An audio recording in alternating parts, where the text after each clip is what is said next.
čia susirinkusiomis kolegėmis. Labai ačiū, kad atėjote paklausyti ir dalyvauti mūsų seminare. Taip pat sveikinuosi su visais, kurie yra prisijungę nuotoliu ir dalyvauja šiame seminare.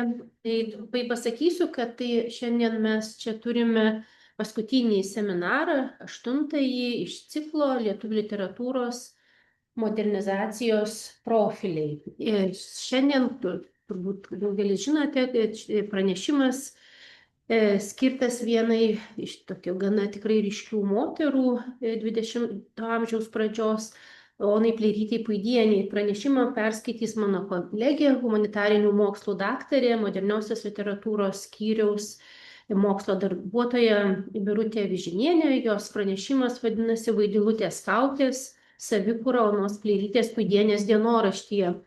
Na, prieš pradedant seminarą ir prieš perduodama žodį Birutei noriu pasakyti, kad galima teigti, kad visų tuo mūsų nepriklausomybės laikotarpiu ši autorė, ši moteris, jinai nėra visiškai pamiršta ir yra sulaukusi dėmesio. Mano pačios pirmoji skaityta knyga, kur aš apie šią moterį sužinojau, studijuodama Vilniaus universitete, tai jau tuo metu magistrantūroje, tai iš Viktorijos Daujotytės knygos Moters dalis ir dalia. Čia kaip tik buvo nedidelis skyrelis skirtas Onai Pleirytei Puidienei ir gaila, kad profesorė negalėjo šiandien dalyvauti šiame seminare. Pagalvojau, kad gaila, kad niekada taip ir neteko jos paklausti, kaip jinai atrado šią autorę, kas ją, kokiu taku eidama jinai atėjo prie šios moters, bet jinai, galima sakyti, taip deramai, su visa pagarba ir atida jau yra pristatoma šioje knygoje. Ir ką paminė profesorė Daujotytė, kad Ona Pleirytė buvo ryškios, talentingos prigimties moteris, galėjusi sėkmingai reikštis ne vienoje srityje. Na ir pažymi, kad štai vis dėlto jinai galiausiai tą pasirinko sritį, kur daugiausia skyrė savo laiko ir energijos, tai buvo literatūra ir tikrai, gal Birutė ir paminės, jos rašytinis palikimas tikrai nėra menkas. Man tai pasirodė svarbu štai šio įžangoje paminėti ir galvoju, kad tai galėtų būti geras įvadas į Birutės pranešimą, tokia profesorės Daujotytės pastaba, komentuojant nesusiklosčiusius Onos Pleirytės Puidienės ir jos vyro Kazio Puidos santykius. Štai jinai rašė: kuo labiau moteris išpuoselėja savo kilnius idealus, kuo labiau idėja iškelia virš realybės, tuo jos gyvenimiškoji identifikacija yra sudėtingesnė ir sunkesnė. Tai manau, iš tiesų ir Birutės pranešimas kaip tik yra ir nukreiptas paaiškinti tas jos tapatybės sudėtingumą, sąmoningas identifikacijas ir vis dėlto tai, kas lieka tos sąmoningos tapatybės ribose. Ir kaip jau turbūt irgi čia visi atėjusiai žinot, kad štai tam atskleisti, tam tapatybės sudėtingumą atskleisti, Birutė remiasi Onos Pleirytės Puidienės išlikusiais dienoraščiais. Taip pat, čia gal tokia ilgoka įžanga, bet vis dėlto labai noriu pabrėžti ir pasakyti, kad mūsų visų laukia labai džiugus įvykis. Birutė yra jau parengusi, perrašiusi jos dienoraščius su komentarais. Taip pat yra viena dalis jos dienoraščių, kurie yra išlikę rusų kalba, tai ta dalis taip pat yra išversta. Tai dabar tikimės, kad jos projektas bus palankiai įvertintas ir mes visi galėsime susipažinti su šios autorės dienoraščiais, kurie tikrai yra labai įdomus ir mums, ir literatūrologams, literatūros istorijos tyrėjoms ir tyrėjams. Tai yra šaltinis kalbėti apie tam tikras moterų patirtis, kurios, sakytume, tradiciškai lieka vis dar už to mūsų mokslinio akiračio ribų. Taigi kviečiu Birutę perskaityti pranešimą. Taip, laba diena. Tuoj pasidarysim pranešimo skaidrėmis. Ačiū už tokią įžangą. Iš tiesų, šitas dienoraštis yra labai įdomus. Ir šiandien aš apie jį kalbu vienu aspektu, savikūros aspektu. Jį galima įvairiais pjūviais analizuoti, tačiau pasirinkau būtent šį, klausti, kokį savo savivaizdį šio dienoraščio rašytoja norėjo palikti mums šių laikų skaitytojams, koks yra tas dienoraščio aš. Ir kaip matėte, seminaro skelbime buvo kaip iliustracija panaudota šita kompozicija, Mikalojaus Konstantino Čiurlionio piešinys moteris su vualiu. Man pasirodė kaip niekas kitas tinkanti iliustruoti seminaro sumanymą. Dailininkas kompozicijoje pasirenka rodyti pridengdamas. Jisai stilizuoja, romantizuoja, tolina nuo realybės, net abstraktina. Tai yra vis tie žingsniai, kuriuos galima atrasti ir Onos Skleirytės Puidienės dienoraštyje. Esu praleidusi su šiuo tekstu nemažai laiko ir viena ryškiausių jo charakteristikų man visą laiką atrodė taip labai aktyviai kuriamas santykis su numanomu skaitytoju. Su mumis ateityje iš tiesų. Šį skaitytoją idealizuojant, norint jam papasakoti apie kasdien gyventą laiką ir save tame laike, kuriant, kaip man atrodo, tokiam idealizuotam skaitytojai, tokia, idealizuota dienoraščio subjektą Vaidilutė. Taigi iškart, taip užbėgdama už akių, noriu pasakyti, užbėgdama už akių painiavai, noriu pasakyti tokį labai paprastą dalyką, kad aš kalbu apie tekstinę figūrą, kuri iškyla dienoraštyje. Ne apie biografinę Skleirytės Puidienės asmenybę, kuri aišku yra mums irgi svarbi kaip dienoraščio kūrėja ir čia nuolat vienaip ar kitaip jos gyvenimo įvykiai mums bus svarbus. Tačiau, Skleirytės Puidienės savivaizdis, kuris matosi jos išryškėja jos dienoraštyje. Taigi, kažkas perėmė čia mūsų valdymą. Viskas grįžo į mūsų rankas valdymas panašu, kad. Užgrobė. Seminaro planas. Labai trumpai, teorinės prieigas, kuriomis vadovaujuosi, aptarsiu, tada vis dėlto keletą žodžių reikia pasakyti patiems dienoraščiams kaip tekstui, kaip kūnui, nes jie yra labai ne vienalytis, keliantis problemų, klausimų ir reikalaujantis dėmesio savo. Ir tada jau pati dėlioja Vaidilutė arba tapatybės struktūra, savivaizdžio struktūra, kuri išryškėja dienoraštį ir jos komplikacijos ir apibendrinti. Bet prieš pradedant analizuoti šį tekstą, reikia nors kelis žodžius pasakyti apie patį dienoraštį, apie tą mažiausiai reglamentuotą rašymą. Taip dienoraštį yra apibūdinęs Vytautas Kubilius. Klausimas toks, ko skaitytojas tikisi skaitydamas dienoraštį, ką tikisi jame rasti? Dienoraščių tyrėjų jau senokai yra pastebėta, kad tradicinis žvilgsnis į dienoraščius pasižymi tokiam dviem analizės kryptimis. Pirmoji dienoraštį laiko dokumentu, kuriame galima rasti informacijos apie rašančiojo gyvenimą, o antroji ta kryptis laiko dienoraštį šaltiniu leidžiančių papildyti istorinį kontekstą. Kitaip sakant, užaštrinant galima teigti, kad tokio tradicinio vertinimo kraštutinumai yra du. Sakant, pirmoji mums svarbu tas rašantysis arba rašančioji, o sekant antruoju, bandoma dienoraštyje pažiūrėti, koks buvo tas gyvenamasis laikas. Bandant išskaityti dienoraštį to nugyvento laiko atmosferą, laikant dienoraštį kroniką, faktų rinkiniu. Ir, kiek man pavyko čia peržvelgti tyrimų atliktų nepriklausomos Lietuvos jau laiko, tai vienintelė monografija skirta lietuvių dienoraščiams kaip žanrui yra prieš 20 metų jau pasirodžiusi Rimanto Glinskio 20-ojo amžiaus lietuvių dienoraščiai tarp literatūros ir dokumento. Ir tenai, tiesą sakant, ir vadovaujamasi tokiu požiūriu. Atrenkami visuomeniai gerų žinomų kultūros žmonių, dažniausiai rašytojų dienoraščiai, kuriuose, cituoju, autobiografiniai ir dokumentiniai faktai dera su puikia literatūrinė raiška. Ir kad toks požiūris vis dar, man regis, vyrauja, galima įsitikinti pažvelgus į du neseniai išleistus dienoraščius. Pirmiausia, 19-20 metais pasirodė Juozo Valtušio dienoraščio 3 tomai, kurie leidėjo Lietuvos rašytojų sąjungos leidyklos pristatomi kaip, įvairialypis visos sovietinės epochos veidrodis, leidžiantis pažvelgti į praėjusio laikotarpio atmosferą.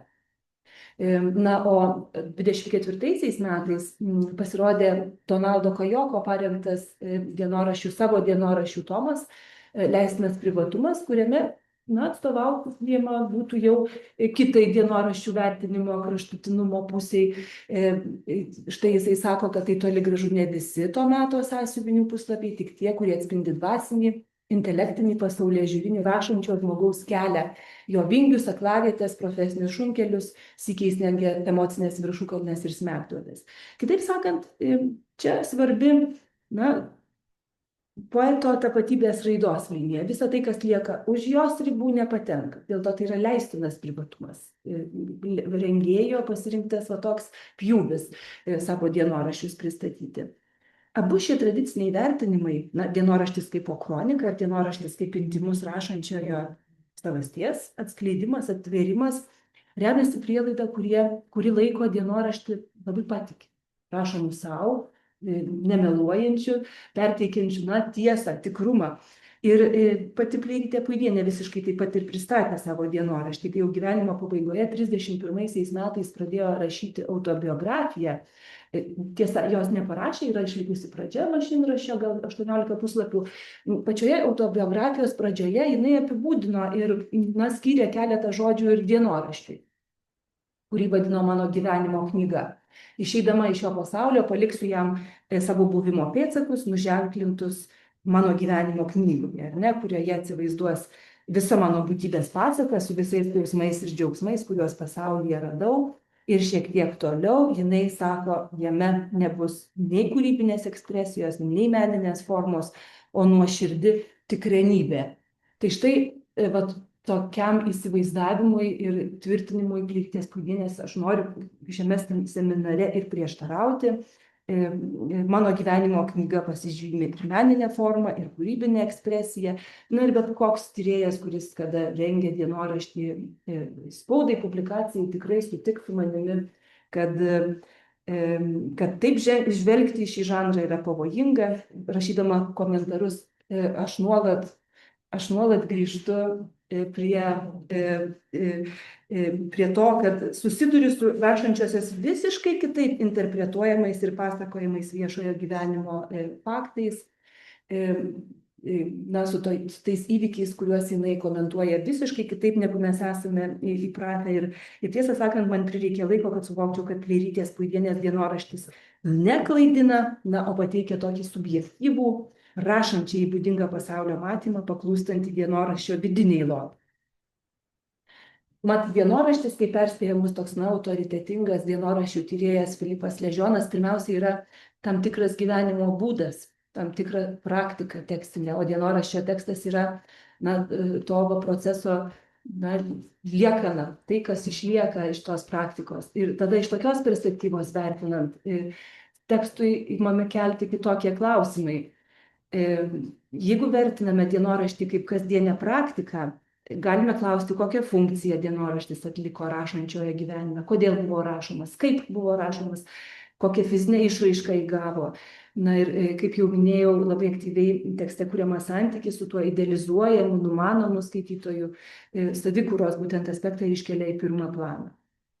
Negana to, kad pats tekstas kviečia save taip skaityti, Pleirytė sako, paliksiu dienyną savo vaikams ir tiems, kurie mane dar kuomet beminės, tai mums, kurie čia yra susirinkę. Ir diaristikos tyrimuose savistabos ir savikūros klausimas iškyla labai dažnai ir tai yra dėsninga. Tas asmeninis dienoraštis ir atsiranda kaip tokia praktika stebėti save tam, kad susikurtum savo moralinio veido kažkokį vaizdą ir galėtum jį tobulinti, gerinti. Ležionas nurodo faktą, kad iki 16 šimtmečio dienoraštis laikytas viešu suinteresuotos bendrijos reikalus stebėti kokį nors procesą. Pavyzdžiui, piniginių įplaukų arba išplaukų balansą. Ir atsirasti dienoraščių kaip asmeniniai kasdieniai praktikai, privačiam rašymui, skirtam tikslingai savistakais. Daug įtakos turėjo atpigusio popieriaus išplitimas ir modernaus laiko samprata. Ležionas čia gana kategoriškai teigia, modernus dienoraštis atsirado iš popieriaus, kada padidėjo raštingumas, kada žmonės sugebėjo įpirkti popieriaus ir galėjo imti savo atskirai intymiai rašyti, jie panaudojo tą formą, kuri jau buvo, kultūroje egzistavo. Ir kitas dalykas, ne vienas diaristas teigia, kad dienoraščiui susiformuoti labai daug įtakos turėjo mechaninis laikrodžio atsiradimas. Kai atsirado laikrodis, kuris suskirstė mūsų dieną į tokias sterilias atkarpas, kurios kiekvienam yra vienodos, ne, o ne kada pateka saulė ir nusileidžia, kuri yra skirtinga nuo to, kurioje tu vietoje esi. Atsirado suvokimas, kad vieną ne tik galima padalinti į tas atkarpas, bet ir atsirado prielaida tas atkarpas naudingai užpildyti. Vadinasi, reikėjo sekti, kaip tą dieną pildai. Ir tai buvo akstinas arba postūmis tam dienoraščio praktikai įsitvirtinti. Taigi, privatus tas dienoraštis, kurį mes dažniausiai kaip tokį ir įsivaizduojame, jisai atsiranda tarp vėlyvųjų viduramžių Europoje, tarp vėlyvųjų viduramžių ir 18 šimtmečio, o 19 šimtmetį įsitvirtina. Ir su šiuo laikotarpiu atsirandančiu asmeniniu dienoraščiu norėčiau susijęti ir naujojo istorizmo atstovo Steveno Greenblato atradimą, kurį jis padarė tyrinėdamas 16 amžiaus anglų rašytojų tekstus. Būtent po šituo renesanso laikotarpiu jisai atranda atsiradusi manymą, mąstymą, tendenciją, kad atsiranda suvokimas, kad galima aktyviai formuoti savąjį aš, kad jį galima keisti, kurti. Neatsitiktinai maždaug tuo laikotarpiu ir atsiranda privatus dienoraštis. Tai yra to paties proceso skirtingi pasireiškimai. Dienoraštis kaip kasdienė žmogaus savikūros tekstinė praktika. Kas ta savikūra Greenblatui yra? Nes būtent jo sampratą ir pasitelkiu Pleirytės savikūrai dienoraštyje tirti, analizuoti. Greenblatas savikūrą suvokia kaip asmenybės kūrimo procesą, kuriame asmens tapatumą formuoja sąveika, mokslininko vadinama derybomis tarp įgimto aš ir gyvenamojo laiko kultūrinių, politinių standartų ar socialinių kodų. Aišku, jis jau senokai rašė, praeito amžiaus 90-mečio pradžioje, yra sulaukęs ir kritikos, tačiau tas samprata, kad tai yra įgimto ir iš aplinkos gaunama kažkokių impulsų aktyvus santykiavimas, jinai nėra pakeista, tik tai įvairiai papildoma. Vieni teoretikai nori, kad atsižvelgtume į lytį, kiti į socialinę sanklodą, kiti, nežinau, į metropolijos ir kolonijos santykius, jeigu postkolonializmą paimtume ir taip toliau. Tačiau, kas mums svarbu, ir aš jau baigiu tą teorinę dalį. Šiame seminare bandysiu jums pristatyti, kaip save suvokia ir kuria tekste moteris, kuri 20 amžiaus pradžios lietuviškame kontekste labai veržliai peržengė tas privačias moteriai skirtas ribas ir ima veikti viešai. Ir svarbu taip, man atrodo, kad savikūros aspektas integruoja abi tradicinio dienoraščio vertinimo abu kraštutinumus, abu aspektus. Ne asmuo ir jo aplinka atskirai, o kartu. Tada dienoraštis tampa savotiškų kovos lauku arba scena, kuri ši kova ir vyksta. Kad viešas kontekstas tikrai veikia privačius mūsų pasirinkimus ir tokį, sakykime, visiškai asmenišką rašymą, noriu jums pailiustruoti pasitelkdama vieną pavyzdį, kuris yra iš Pleirytės Puidienės laikotarpio. Čia leisiu savo šiek tiek nukrypti ir tiesą sakant, viso seminaro metu leisiu savo nukrypti tiek, kiek Puidienės gyventojo laiko kontekstas bus susijęs su to laikotarpio moterimis, tom laikotarpio kūrėjomis, rašytojomis. Noriu jums pasakyti faktą apie Liudvikos Nytaitės Didžiulienės ir Stanislovo Didžiulio šeimą. Didžiulienė žmona tinka Pleirytei Puidienei į motiną. Turiu pasakyti ir tai, kad jinai ir mokėsi su jos dukromis, Mintaujoje ėjo į mokyklą dabartinėje Latvių mieste, dabartinėme Jelgavoje. Ji mokėsi draugė su Didžiulienės dukromis, jauniausioji tų dukrų yra palikusi, tiesą sakant, ir prisiminimų apie Pleirytę. Didžiuliai yra didelio pulko 9 vaikų tėvai, inteligentai, mokslinė savo amžiuje, jis turėjo didelę lituanistinę biblioteką, knygnešiai, įsitvirtinę mūsų savimonėje, kultūroje kaip tokia pavyzdinė litvomanų šeima.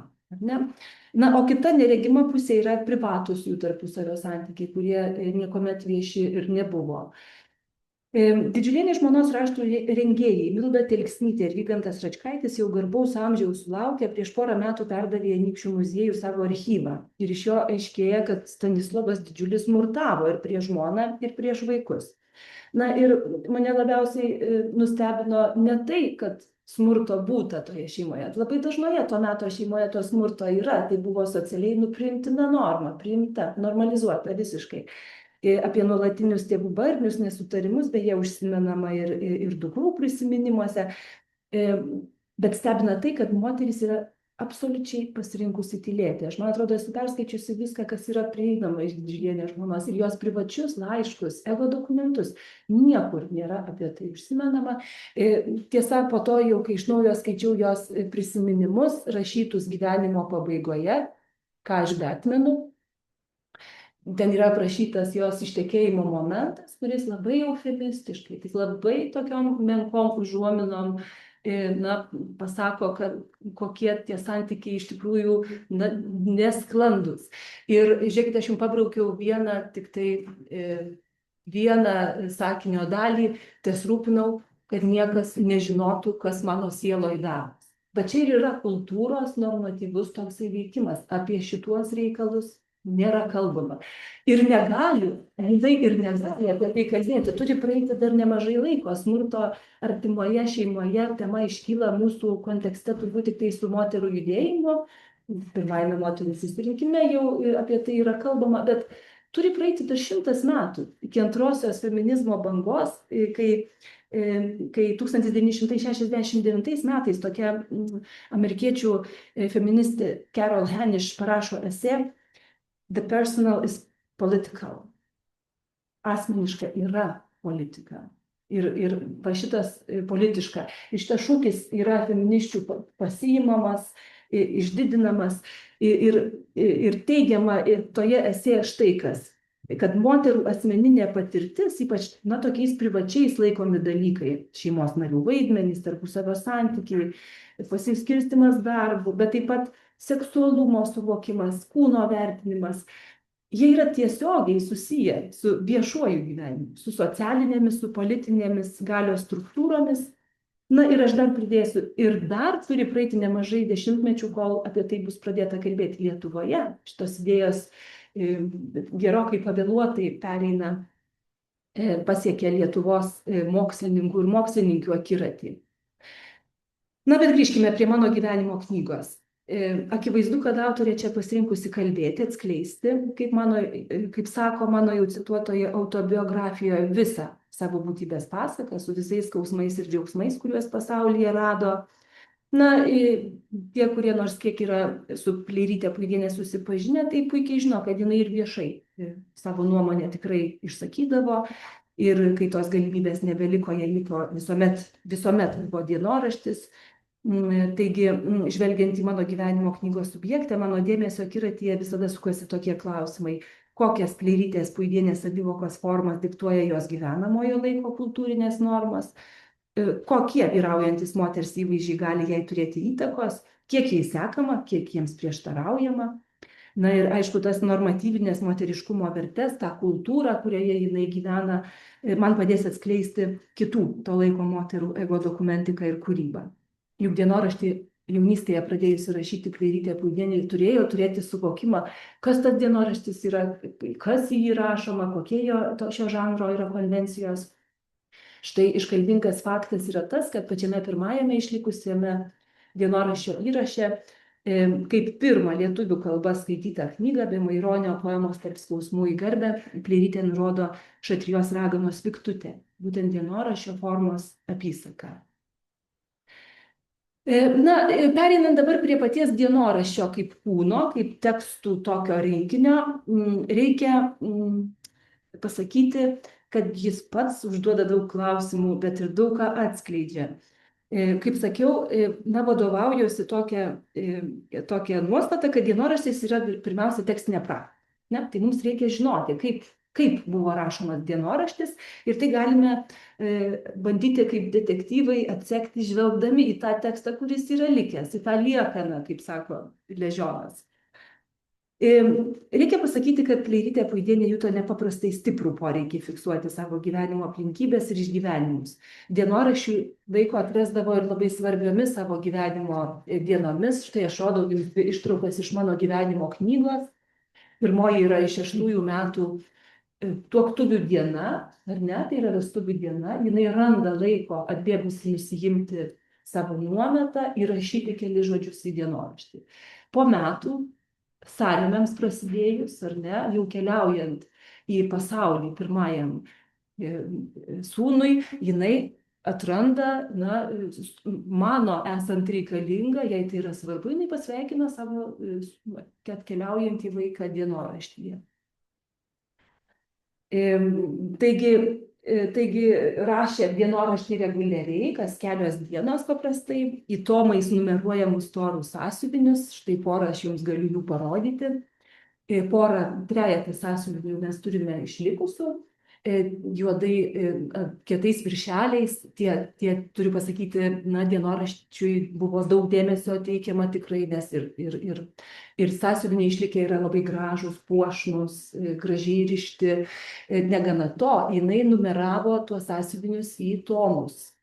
Štai pažiūrėkite, 17 metų dienoraštis prasideda kaip 6. tomas, yra teksto pati pradžia, 5 tąsa, ar ne, bet tada kitas tomas yra išlikęs, 7 tomas. Ką tai reiškia? Gyvenimo istorija rašoma, kuriama kaip knyga, mano gyvenimo knyga, kaip knyga, kuri yra skirta skaityti, ar ne, kaip nuoseklus pasakojimas. Ir neturėdama šių sąsiuvinių po ranka, jinai rašydavo ant atskirų lapelių, lapų, kuriuos paskui perrašydavo.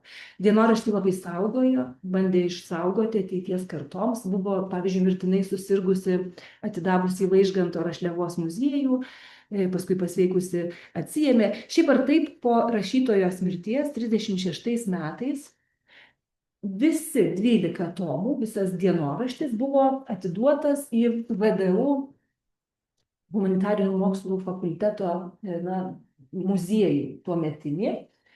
Tarpukaris čia dar yra, ar ne, kaip matote, buvo 9 sunumeruoti tomai, 3 ne. Šita informacija yra paimta iš dabartinės bibliotekos VDU, iš inventorinio tokio sąrašo rankraščių. Ir čia matote, kad kas nutiko. Komplikavo Kleirytės Puidienės dienoraščio patekimą į mūsų rankas, komplikavo geri sūnaus norai. Nes po kažkurio laiko vyriausias sūnus Algirdas Puida atsiėmė beveik visą lietuviškai rašytą dienoraštį ir pats pradėjo rūpintis jo publikavimu spaudoje. Ir štai dėl to mes tarpukario spaudoje, Lietuvos žiniose, bet ir ten naujojoje, man atrodo, Romuvoj yra vienas epizodas, turime nuo 5 iki 9 metų publikuotą jos dienoraštį. Dabar, ko jis nespėjo publikuoti, autografų neišliko. Išliko tik tai, arba dar yra neras. Bet žinot, ką tai reiškia. Jo skelbimas spaudoje komplikavo, kas prasidėjo Antrasis pasaulinis karas. Jis taip pat 41 metais buvo sušaudytas ir, aš noriu turėti vilties, kad galbūt kažkada dar išnirs kažkur tie rankraščiai, bet gali būti, kad mes jau jų ir nebeturėsime kaip autografų. O dabar žaliai pažymėta dalis reiškia, kad jie yra vienaip ar kitaip mus pasiekę.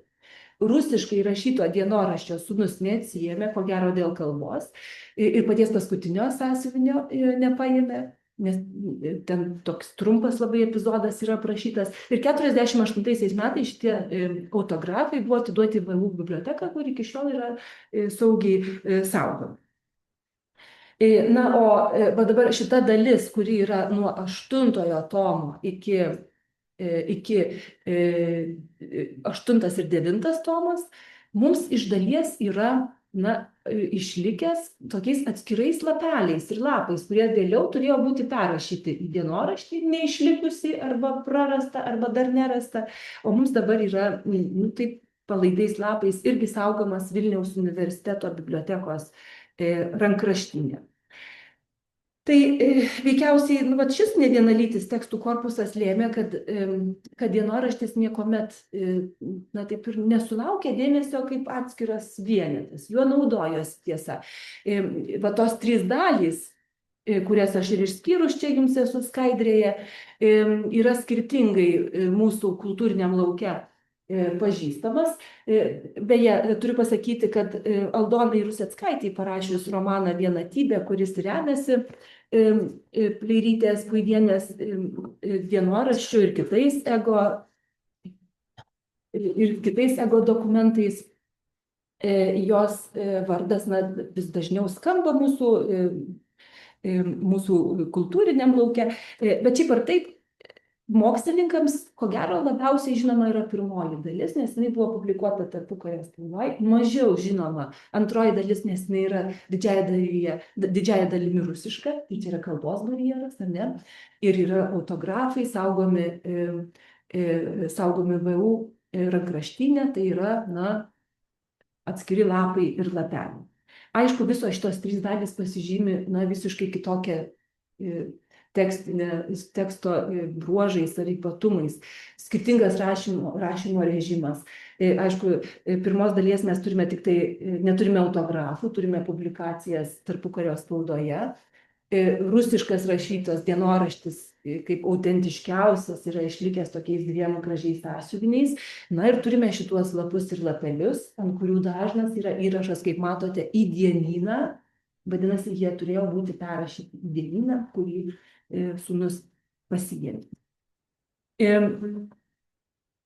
Dabar kodėl taip ilgai laukė? Žiūrėkit, nuo jos gyvenimo pabaigos, nuo mirties praėjo dabar beveik 90 metų. Tik dabar jau mes tuoj turėsime, aš tikiuosi, atskirą knygą, kur tas dienoraštis bus visas pateiktas.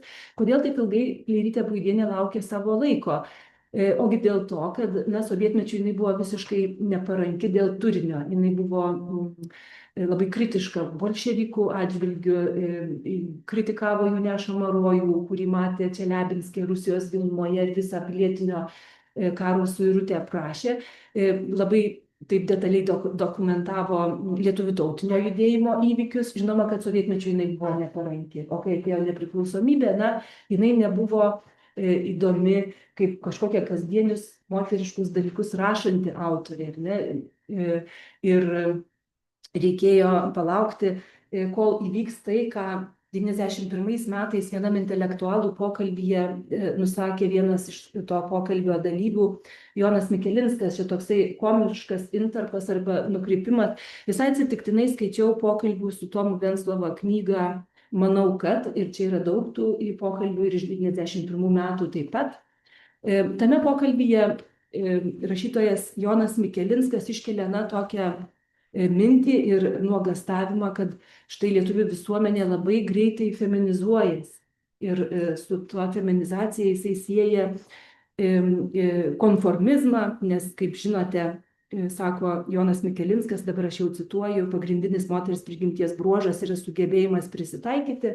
Čia jį nutraukė kiti pokalbio dalyviai, ir garbė Tomui Venclovai, jisai tiesiai šviesiai sako, tai, ką jūs sakote, vyriškasis šovinizmas, ir jeigu tai pasakytumėte amerikiečių auditorijai, jūs, amerikiečių feministės, sako, suplėšytų į skutus. Tai ką aš noriu pasakyti, kad dabar, ko gero, jau ir Lietuvoje feministės į skutus tokį pasakymą, pasakiusi žmogų, suplėšytų, ir įvyko tai, ko 91 metais intelektualas bijojo. Mūsų visuomenė ir kultūra iš tikrųjų feminizavosi. Jeigu pažvelgtume į tyrimo temas ir objektus, kurie yra pasirenkami tirti, jeigu pažiūrėtume į ryškius vardus lietuvių literatūroje, kurie dabar prabyla tokiu labai savitu ir stiliumi ir temomis, tada tikrai galima pasakyti, kad mūsų kontekstas feminizavosi ir jisai galų gale yra atviras ir Pleirytės Puidienės dienoraščiui. Tai dabar žvelgime į patį dienoraštį ir žiūrėkime, kokia savivoka jame ryškėja. Pats pirmasis dienoraščio įrašas, kurį rodau jums šioje skaidrėje, yra šis. 1905 metais. Pirmasis sakinys. Rodos, mano gyvenime įvyko rimta permaina. Kokia ta permaina? 23 metų jauna Pleirytė atvyksta į Vilnių, pakviesta dirbti pirmajame lietuviškame laikraštyje Vilniaus žinios. Kas yra svarbu pasakyti apie dienoraščių pradžią? Tai yra labai svarbus žanro elementas. Paprastai dienoraštis nepradedamas nepasakant, kodėl tu jį rašai. Paprastai pirmasis įrašas yra programinis. Ten yra nusakoma, kas yra tas, kas rašo, kas šitame tekste bus bandoma pasakyti. Ir tiesą sakant, Vaidilutės dienoraštis puikiai tą žanro reikalavimą įgyvendina. Čia yra ir akstinas aiškus nurodytas, kodėl dienoraštis šitas bus rašomas ir galima truputėlį ilgiau prie jo sustoti. Pirmas dalykas, kurį galima paminėti apie šio dienoraščio rašytoją. Juntama didelė savivertė rašančios. Juk rašo 23 metų jauna moteris, kuri tik pradeda viešai veikti, ar ne? Prisistatydama Kleirytė pabrėžė savo išskirtinumą ir sėkmę, nurodo savo šviesią vaikystę, mini meilę supusius tėvus, brolius, užsimena apie studijas vakaruose, kad ir kokios jos ten buvo ar kiek truko, bet išskirtinis faktas, pažymi savo darbą, visoje pirmo lietuviško dienoraščio redakcijoje vienintelė moteris, laimės kūdikis, galima taip reziumuoti, kaip jinai čia pati ir įrašo. Priminsiu jums turbūt gerai žinomą kitos moters autobiografijos pradžią. Tai yra vienos iš seserų Lazdynų pelėdų, Sofijos Ivanauskaitės Pšibiliauskienės autobiografija, kuri atsimenat, kaip prasideda. Kad nesišypsotumėte ironija, gerbėmieji skaitytojai, kad tartum kokia didžbobė sumaniau rašyti savo autobiografiją, pasiteisinu ne savo noru tai daranti, tik šio rinkinio leidėjų verčiama, nors ir nesuprantu iš tikro, kam ji reikalinga, kam įdomi. Tai kai rašo Sofija Ivanauskaitė Pšibiliauskienė savo autobiografiją, jinai jau yra žinoma rašytoja, jinai turi savo mintį. Ir tai jai nėra savaime suprantama, tai, kad jos autobiografija gali būti kam nors svarbi ar įdomi. Panašu, kad Kleirytei Puidienei tokia problema nekyla. Įdomu, kodėl, iš kur jinai taip skiriasi nuo lietuviško konteksto. Galbūt dėl savo nelietuviškos kilmės, dėl visiškai kitokių brendimo aplinkybių, dėl sėkmės, kuri ją ankstyvoje jaunystėje išties lydėjo. Ji gimė Latvijoje, Mintaujoje, nutautusio lietuvio ir Ukrainos unito dukros šeimoje, nuo mažumės kalbėjo 5 kalbomis. Atrodo, kad rusų kalba buvo pagrindinė tada. Ir tas buvimas Lietuve nebuvo toks savaime suprantamas dalykas. Ir aš čia prieinu prie antrojo dalyko, kurį noriu pažymėti šitame įraše. Man regis, kad vienas svarbiausių akstinų rašyti dienoraštį ir yra Kleirytės galimybė veikti viešai, kaip viešam asmeniui. Nes mano gyvenimo knygos pradžioje matome jauną moterį savo gyvenimo posūkį suvokiančią kaip naujos tapatybės prisijėmimą ir veikimą pagal jį. Ši lietuvės tapatybė pirmiausia, ji suteikia progą dirbti viešai, būti matomai besikuriančioje tautinėje bendrijoje, kuri džiaugdavosi visais naujais nariais, ypač inteligentėmis moterimis. Tad pirmą dienoraščio dalį galime ir pavadinti tokia asmeninė 20 amžiaus pradžios Vilniaus lietuvių tautinio judėjimo kronika. Aš jums čia rodau tokią ištrauką iš 5 metų rudens dienoraščio įrašų. Kaip matote, čia turi būti visų amatų žmogumi, rašytojų, politikų, dainininku, vaidintojų ir dailininkų. Tai ir esame visi viskuo iš karto.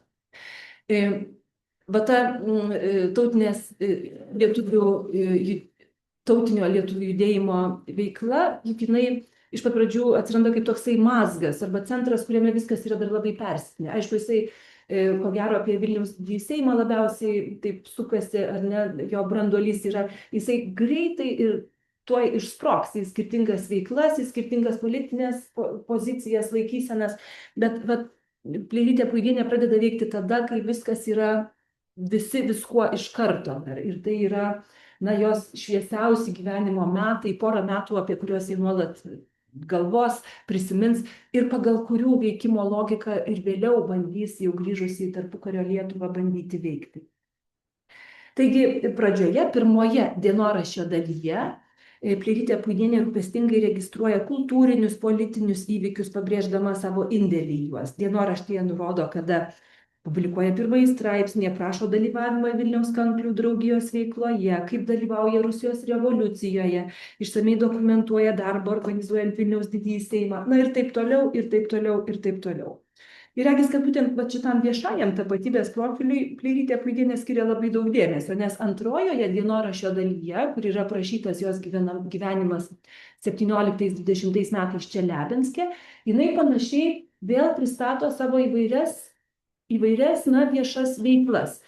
Jinai ir Čeliabinsko miesto dūmos narė iš nepartinių frakcijos, ir miesto komiteto karo pabėgėliams globoti vicepirmininkė, ir Lietuvių centro komiteto karo aukoms šelpti įgaliotinė. Dienoraštyje taip pat išsamei aprašoma, kaip 18 metais Čeliabinske pasirodžius Čekoslovakų korpusui, tai yra, 10 netgi tūkstančių didelis karių legionas, kaip sako, korpusas, dabartinė termino ar ne, karių, kurie atsiduria pilietinio karo suirutėse apimtoje Rusijoje, baltųjų pusėje kovoja su bolševikais, ir Pleirytė Puidienė, matydama, kad yra labai daug sužeistų, suorganizuoja vietinės moteris ir įrengia jiems tokį lazaretą, karo ligoninę sužeistiems kariams. Noriu parodyti vieną ištrauką iš šios dienoraščio, kurioje aiškiai nusakoma tokios viešai veikiančios moters, kaip čia, profilio tokia santrauka, labai trumpa. Aš gimusi gyventi dėl kitų. Visada dėl ko kam nors padėti, palengvinti, gyventi dėl ko nors, ne dėl savęs, ar ne? Taigi, šiuo įrašu Pleirytė Puidienė nuosekliai kuria besiaukojančios dėl kitų idealistės paveikslą. Pirmiausia, ir dienoraščio subjektės tada du tokie ryškūs bruožai galima išskirti. Pirmas, tai yra aktyvi modernios tautinės bendrijos narė, ir antras, besiaukojanti dėl kitų idealistė, dorovės normų saugotoja ir užtikrintoja. Apie šiuos du bruožus galima labai daug kalbėti. Tai yra toksai idealusis moteriškumas, kuris vyrauja tuo metu, ar ne? Gal ir dabar jisai gana yra stiprus, manau. Ir jeigu pradėsime nuo antrojo dėmens, tai nuo to dorovės normų saugotojas, tai reikėtų pasakyti, kad jos gyvenamuoju laikotarpiu nemažai moterų tokiomis idealistinėmis idėjomis ir vadovavosi. Štai Gabrielė Petkevičaitė-Bitė prisimena pokalbį su draugėmis mokykloje, cituoju: "Mylimiausias mūsų pasikalbėjimas, filosofavimas būdavo, kokiu būdu ir kokiais keliais mes nelaimingiesiems tarnaus." Ir, kaip žinote, iš Bitės biografijos panašu, kad tai neliko tik retorinis jaunystės idealizmas. Bitė darbininkė, pareigų vergė, kaip gražiai Vaižgantas mums yra įvardinęs, visų savo gyvenimų rodė tokio pasiaukojimo galimybę. Jau čia cituota Sofija Ivanauskaitė, tekėdama už alkoholiko pagal amžių tinkančio jai į tėvus, svajojo tapti, cituoju, nupuolusio nusidėjėlio angelų išganytojų. Panašu, kad visas šias moteris, tad ir Pleirytės Puidienės dienoraštyje ryškėjantį savivaizdį veikia dar apšvietos laikotarpis, susiformavusi moters kaip moraliosios lyties idėja, priskyrusi moterims dorovės saugotojos ir ugdytojos vaidmenį. Remiantis šiuo įsitikinimu, moteris yra namų angelas, šeimos institucijos širdis, jos moralinis ir dorovinis centras, per poveikį šeimos nariams ugdantis dorovingus visuomenės narius. Aš čia remiuosi istorikės daktarės Olgos Matvijanitos tyrimais, ir jos tyrimai apie moterų švietimą Lietuvoje tik patvirtina, kad minėtos idėjos vyravo, žinoma, ir mūsų kontekste XIX amžiaus pabaigoje, XX amžiaus pradžioje, tarp Lietuvoje veikusių lietuvių inteligentų. Aišku, skirtingos ideologinės srovės gal kiek kitaip formulavo konkrečias moterų veiklos formas, tačiau buvo sutariama dėl to paties akcento. Dorovinis moterų auklėjimas pirmiausia turėjo reikštis tautinėme projekte, vadinasi, apimti tautiškumo išsaugojimą ir diegimą. Ir iš čia tada jau galima pereiti prie to antrojo bruožo idealaus moteriškumo. Tai yra šios dienoraščio subjektės svarba tautinėme projekte. Negaliu nepaminėti ir to, kad su tuo susijęs ir Pleirytės Puidienės sprendimas tą dienoraščio aš vadinti Vaidilute, vadinasi savo pseudonimu rašytojos. Kaip žinote, Vytautas Kubilius sako, kad pseudonimą ko gero jai įkvėpė pamatyta latvių dramaturgės Aspazijos istorinė drama Vaidilutė. Bet aš pridursiu, kad tuo metu tai yra labai įkrautas, labai svarbus, turintis didelį svorį modernioje lietuvių bendrijoje ir jo šitą figūrą kaip kažkokį simbolinį tašką sueina va tos dvi mano moteriškumo du bruožai, idealaus moteriškumo mano minėti, tai moraliai aukštesnė dorovė sauganti moteris, svarbi ir tautiniame projekte. Negaliu čia nepaminėti faktų, kad šiuo metu yra Vilniaus paveikslų galerijoje rodoma, eksponuojamas paveikslas, vieno paveikslo paroda, tai yra iki vasario 22 dienos, taip kad vilniečiai tikrai dar galite suspėti. Čia eksponuojamas 1873 metais nutapytas Vincento Sledzinskio paveikslas Vaidilutė. Štai matote tą Vaidilutę ekrane. Šiaip jau Sledzinskiui yra būdinga realistinė trapmė. Jis yra realistas, bet po 63-64 metų sukilimo ištremtas, po to persikėlęs gyventi kitur, jisai, turbūt tėvynės ilgesio užlietas, nutapė ir kelias drobės baltų mitologinėmis temomis. Ir štai aš jums paskaitysiu, kaip šis paveikslas pristatomas paveikslų galerijos svetainėje dabar. Sledzinskio Vaidilutė tarsi pasitinka žiūrovą baltų mitologijos erdvėje, kur mergelė sergėjo šventąją ugnį. Dailininkas Vaidilutę vaizduoja kaip šviesią tuniką apsisiautusią merginą palaidais, pačiais vilnijančiais plaukais. Rankose ji laiko žibančią lempą, tarsi saugomos ugnies simbolį. Prieblandoje spindi baltiškų ornamentų papuošalai, skreite atsiveria žolynų ryšulėlis, o tolumoje virš jūros ir kalvotos pakrantės iškyla pilis. Visa scena kuria romantišką, paslapties persmelktą mitinį kraštovaizdį. Citatos pabaiga. Tai štai į kokį moteriškumą Vaidilutė galėjo, Leirytė Puidienė galėjo orientuotis, kurdama tą tokią idealistinę Vaidilutę savo dienoraštį.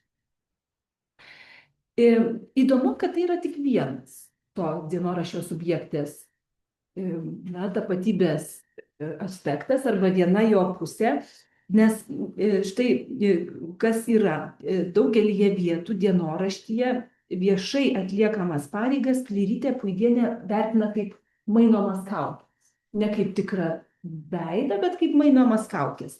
Tai akivaizdu va šiame fragmente iš dienoraščio 18 metų, čia jinai aprašo tą laikotarpį, kai jau yra, jinai žinoma Čeliabinsko inteligentų bendruomenėje, jinai jau suorganizavusi lazaretą, ir jums aš cituodama pabraukiau, jie nežino, ką apie mane galvoti.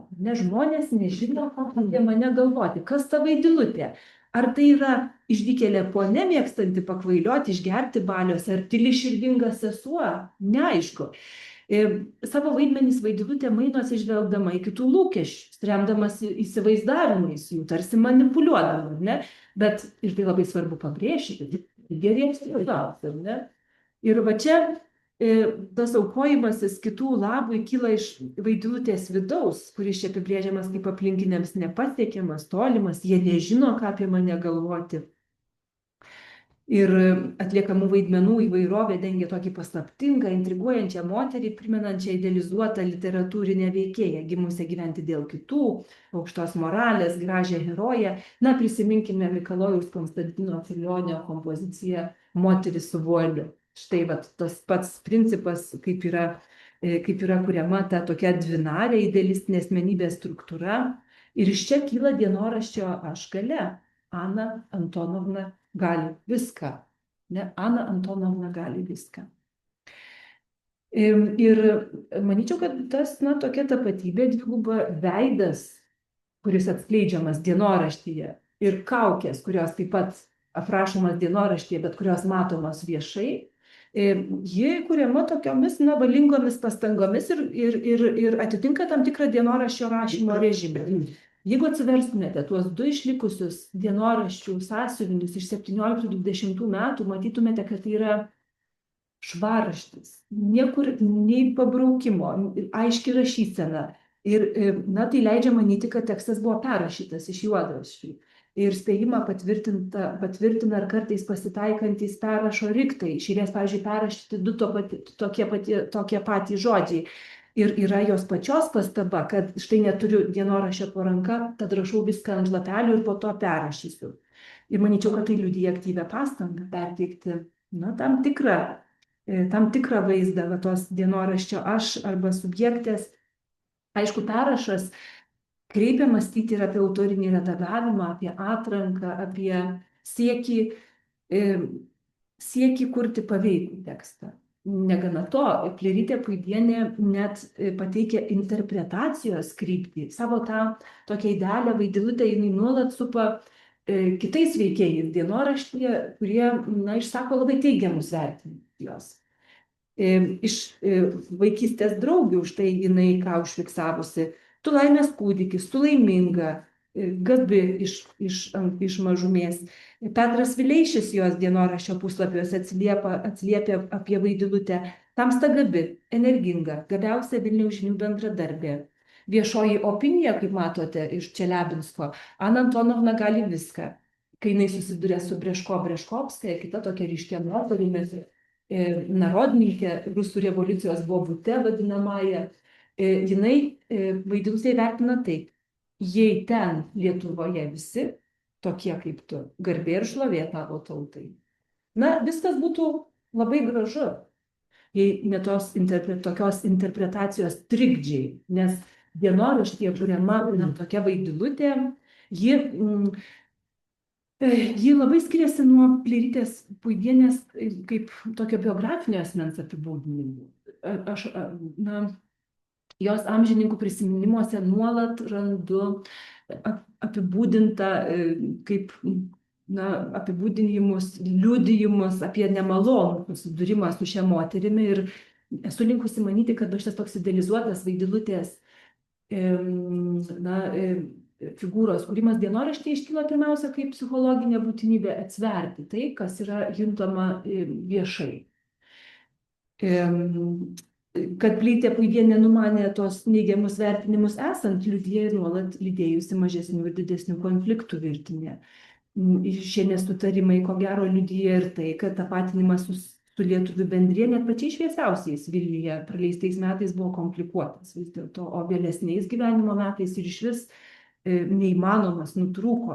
Kai grįžta Puidų šeima iš Rusijos gilumos 20 metais į Kauną ir bando ten įsitvirtinti Pliarytė Puidienė kaip kultūrininkė, visuomenininkė, jai nepavyksta. Kontekstas yra visiškai pasikeitęs, skaitytojai tikisi kitokios kūrybos, jos meninė kūryba, kurią minėjo Ramunė, iš tikrųjų yra gausi, tačiau pripažinimo nesulaukia. O 1926 metų Keturių vėjų žurnale paskelbta sensacija apie plagiatą, jinai įtariama plagijavusi, visiškai panaikina pasitikėjimą rašytoją. Na ir nesusiklosčius santykiai su savo laiko skaitytojais, Pliarytė Puidienė išgyvena, žinoma, didelę būtinybę kompensuoti šį trūkumą ir idealų skaitytoją projektuoja ateityje. 22 metų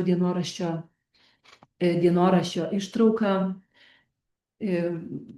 Akivaizdu, kad dienoraštį įrašo intelektualiai rimtesnį ir kultūringesnį Lietuvos visuomenį, kuri bus pajėgi suvokti ją. Tačiau dabarties skaitytojai, kad ir kokie jie yra, na, idealizuojami vaidilutės, jie vis dėlto mato ne tik tą patį kuriamą tapatybės paveikslą, ne tik dienoraščio aš, bet mato visą dienoraščio visumą. Ir tada, na, neišvengiamai matai tai, kas kontrastuoja su tokiu idealiu moteriškumu. Pirmiausia, šalia optimistinio moters viešosios veiklos fiksavimo pirmoje ir antroje dienoraščio dalyse iškyla toksai kontrastas. Vis dažniau ir vis daugiau Pliarytė Puidienė ima rašyti apie, na, privataus gyvenimo tokius nesklandumus, nedarną, nesėkmes. Tai ir vyro neištikimybės nuolatinės, vaikų ligos, nesantaika šeimoje, prastėjanti sveikata. Ilgainiui tokių įrašų tik gausės, kol trečiajame dienoraščio, tame dalyje trečiojoje, kuri mums yra išlikusi tik tai kaip atskiri palaidi lapai, labai fragmentiški, ji tiesiog matysime, kad ta kasdienybė, pilna fizinių ir dvasinių skausmų, vienišumų, sunkios finansinės padėties fiksavimo, jinai įsivyraus. Ir viešoj erdvėje veikianti idealistė, vaidilutė išvis ten nebeegzistuoja. Visiškai dingsta. Kodėl dingsta? Pirmiausia dėl to, kad 20 metais grįžusi, jinai vis labiau serga, vis labiau negali kažkaip surasti savo vietos toj viešoj erdvėje ir galų gale užsisklendžia.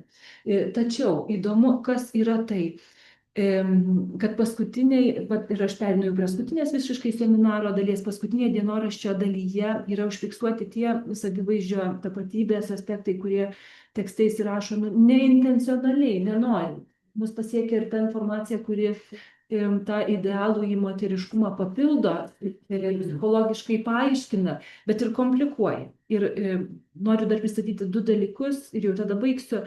Dienoraštyje iškyla ir jos lytinės tapatybės keliamos komplikacijos ir jos priklausomybės nuo nuskausminamų vaistų. Lyties tapatumas, kaip žinote, vaidina pagrindinį, ko gero, vaidmenį kiekvieno individo savivaizdyje ir galvoti, būtent šita kryptimi mane paskatino dienoraščio tekste vis pasikartojantis neigiamas santuokinių intymių ryšių vertinimas. Apie tokią nedarną Kazio Puidos ir Plėrytės santykiuose dienoraštyje užsimenama jau gana greitai po pirmo sūnaus Algirdo gimimo, tai yra 1907 metais. Tuos nesklandumus patvirtina ir artimų rašytojai žmonių prisiminimai. Pavyzdžiui, pajutusi negerą jaunos šeimos atmosferą, pas juos neapsistoja į Vilnių atvykusi gyventi ir dirbti Sofija Kymantaitė, su nuostaba konstatavusi ir keistus Niutos, taip vadina Ona Plėrytė, Niuta, ir keistus Niutos įsivaizdavimus apie sutuoktinių santykius intimius. Save vaizduoja kaip auką, o vyrą kaip agresorių, rašo Sofija Kymantaitė. Kaip, vos ištekėjusi Plėrytė Puidienė, kuriai, cituoju ją pačią, likimas skyrė it paukščiui laisvai skrajoti po pasaulį, jinai iškart visų sunkumų pajuto skirtingas 20 amžiaus pradžios moterų ir vyrų galimybės. Vyras ir toliau liko vieša figūra, jai teko namų erdvė ir rūpesčiai. Tačiau dienoraštyje šiuo metu dar neužsimenama apie konkrečias nesantaiką kėlusias nesutarimų priežastis. Minimi tik opieji moralės klausimai dienoraštyje. Profesorė Daujotytė yra nurodžiusi, kad Puidų šeimos dramą sukėlusi vyro ir moters seksualinį neatitikimą lėmė moters psichologinis nepasiruošimas intymiam šeimyniniam gyvenimui ir didelis jos ego. Mintis, kad moteris galėjo būti nepasiruošusi tokiam intymiam artumui šeimoje, jinai gali būti įtikinama.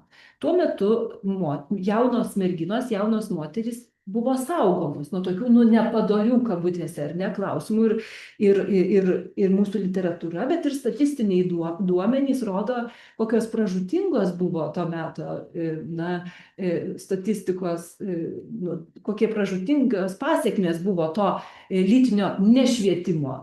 Dalios Leinartės tyrimuose yra užfiksuota, kad to laiko kaime ir abortai paplitę, ir naujagimių žudymas, ir būsimų motinų savižudybės, tai vis yra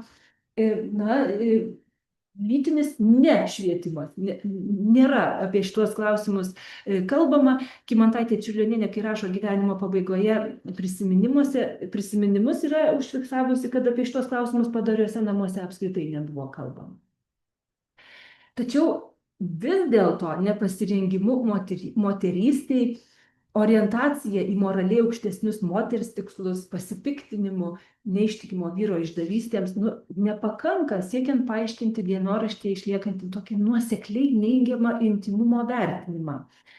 Lytiniai santykiai dienoraščio subjektai tiesiog kelia pasišlykštėjimą. Jie pateisinami tik palikuonėms susilaukti, taip kaip gamtoje, cituoju. Gyvūnui, žvėriui tai gamtos dėsnis, instinkto veikimas, žmogui žema aistra, šlykštus pasitenkinimas. Na ir gyvendama Čeliabinske su vaikais, tuo metu su vyru gyvena neoficialiai išsiskyrusi po eilinės jo neištikimybės, Pleirytė Puidienė prisimena vedybų pradžią ir opiuosius moralės klausimus nusako štai kaip.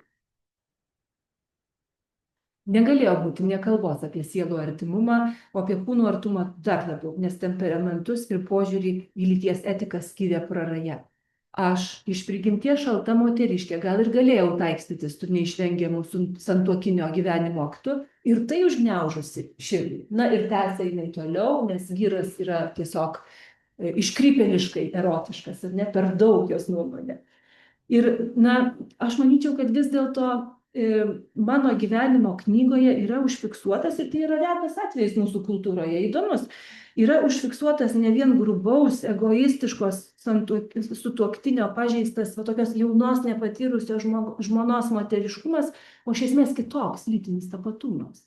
Ko gero, gal galima kelti tokią prielaidą, kad pati save įvardijusi iš prigimties kaltą moteriškę, na, Puidienė veikiausiai priklausė seksualiems žmonėms. Tai yra maždaug 1%, dabar sako mokslininkai, 1% visos visuomenės narių, kuri nejaučia lytinio potraukio kitam asmeniui. Ir būtent tai yra laikoma kaip lytinė tapatybė, viena iš galimų lytinių tapatybių šiuo metu. Ir aišku, esu dėkinga daktariai Nidai Gaidauskienei, kuri man padėjo gauti tokį įdomų patvirtinimą. Sofijos Kymantaitės Čiurlionienės raštų 3 tome, kur yra publikuoti jos prisiminimai, yra tokia papiruota vieta, kuri būtent skirta Puidienės apibūdinimui. Nes ten yra aptariama jaunystės bičiulės idėjinis nusiteikimas, juo remiantis tas toksai kūniškas artumas, pasak jaunos Pleirytės išsakytas Kymantaitė, yra apskritai antrinis dalykas, ar nesvarbu tik idėjos. Ir Kymantaitė Čiurlionienė tada pateikė savo komentarą. Vargšė Niuta, kaip tik tas seksualinis reikalas ir sulaužė jos gyvenimą. Pati šalto temperamento, gal net nenormališkai šalta. Visą savo ambicingos prigimties aistrą dėjo kitur - pasižymėti, kilti, vyrauti, valdyti. Ji norėjo, kad vyrai ją mylėtų, bet ideališkai, kad dievintų ją nepasiekiamą. Citatos pabaiga. Na, jei šią teoriją priimtume, tai viskas tada įgyja tokį psichologinį pagrindimą. Ko gero, seksualumu galima paaiškinti ne tik Čiurlionienės išskirtą jaunystės bičiulės, tokį vyrišką ambicingumą, bet ir faktą, kad Pleirytei Puidienei apskritai buvo sunku identifikuoti su moterimis. Rašytojos autobiografijoje tvirtinama, kad jie augusi su berniukais, neturėjusi lėlių draugų, nepažinojusi mergiškų sentimentų, flirtų bei gimnazistiškų įsimylėjimų, kuo sirgdavo daugelis mano amžiaus draugų, sako jinai. Artimiausi ryšiai jie siejo su jauniausiu broliu Karoliu.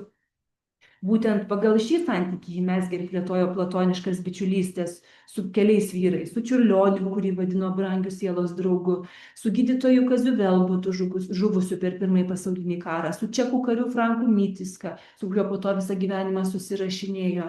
Na, tokios lytinės tapatybės aspektų būtų galima analizuoti ir ištisą galeriją jo sukurtų jau grožiniai literatūroje moteriškų veikėjų, kurios labai dažnai kuriamos kaip aseksualios tokios būtybės. Amžini vaikai, nustebusios, nežemiškos jaunos merginos.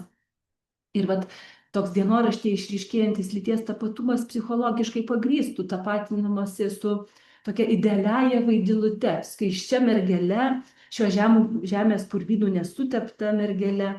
Ir paaiškina jos orientaciją į simbolistinę, tokią neromantinę, nuo realybės atitolusią meninę realybę, kurią ji taip vertino Čiurlionio kūryboje. Ir nuolatinį dienoraštį pabrėžiama ilgesį. Kitaip sakant, mano gyvenimo knygoje kuriama idealioji tapatybė taip įgyja papildomų spalvų. Aiškėja, kodėl ji realizuojama to laikotarpio kultūroje egzistuojančių moteriškumo variantų, derančių su įgimtu lyties tapatumu, su aseksualumu. Na, kitas dalykas, niekaip negalima neaptarti tokio dalyko kaip rašytojos priklausomybės ir kūniškumas, kuris rodosi kaip sergantis, stokojantis, skaudantis kūnas, pirmiausia, 3 dienoraščio dalyje. širdies priepuoliai, žarnyno spazmai, galvos skausmai, nervai, pašėlęs pulsas. Pleirytės Puidienės gyvenimo paskutinis dešimtmetis, cituoju, yra pilnas ligų, vaistų ir eksperimentų. Be silpnos širdies, aišku, kad rašytojo sveikatą neigiamai veikia ir priklausomybė nuo skausmo malšinančių vaistų, kurie 20 amžiaus pradžioje dažnai gaminti kokaino ir morfino pagrindu. Ir dėl šio fakto kai kurie tyrėjai tiesiai šviesiai yra pavadinę narkomane. Šią, pavyzdžiui, priklausomybę nepagristai aiškindami ir mažybinį brolio Karolio vardą Koką. Esą Karolį vadinosi Koka dėl to, kad jis jai siųsdavęs kokainą.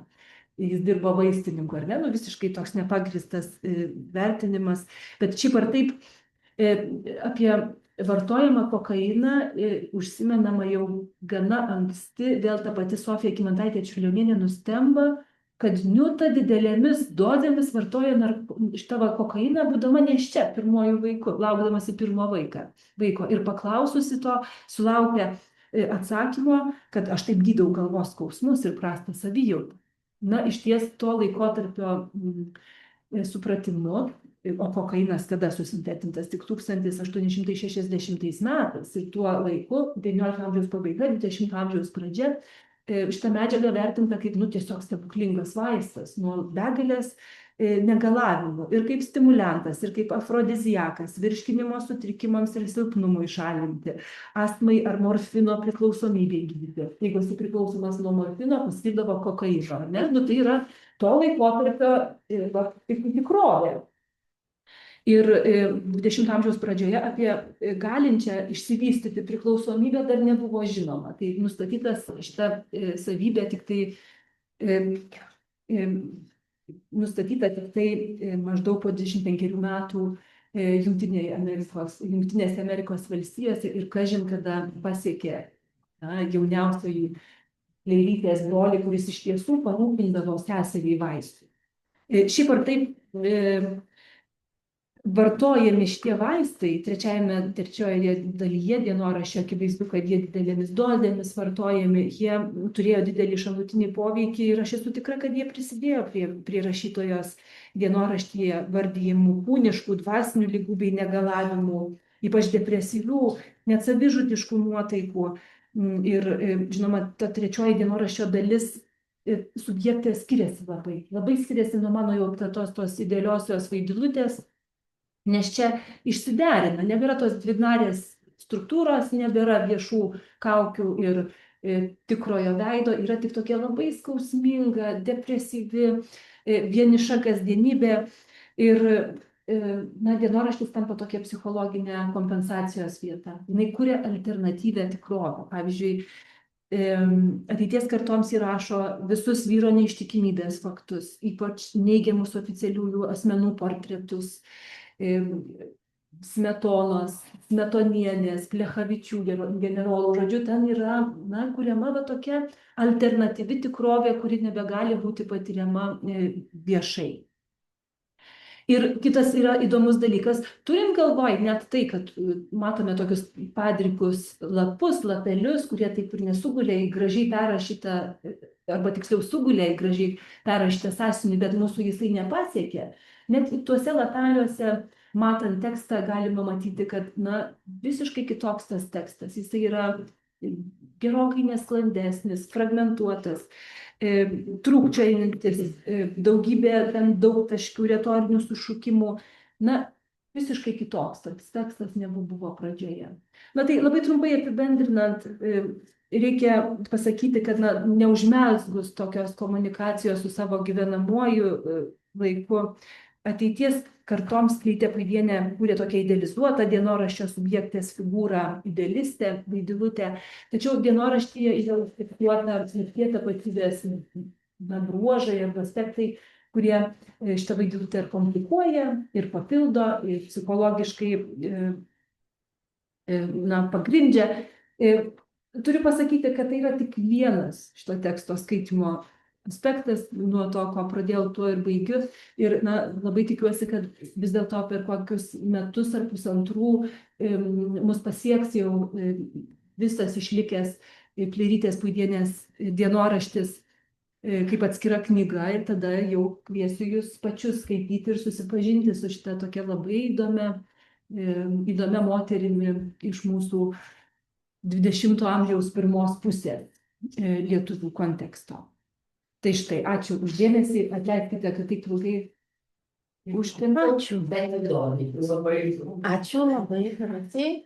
Dabar pereisime prie kitos dalies privalomos seminaro, prie diskusijos, prie klausimų, reakcijų į tai, ką Birutė ką tik išsakė. Iš tiesų, aš pagalvojau, iš ties, kaip mes ten tą dienoraštį bevertintume Onos Peilytės Kudienės, bet jinai savo tikslą pasiekė. Taip. Mes skaitom jos dienoraštį ir iš esmės, nežinau, ar dar... Aha. Taip, aš nurodau skaitytojams,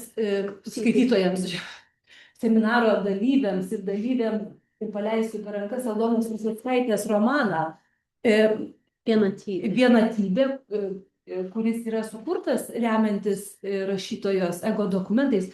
Aš manau, kad yra perimta ta idealioji Peilytės Kudienės kurta tapatybė šitame romane. Jinai pasiekė, jinai, vadinasi, Ramunė yra visiškai teisi.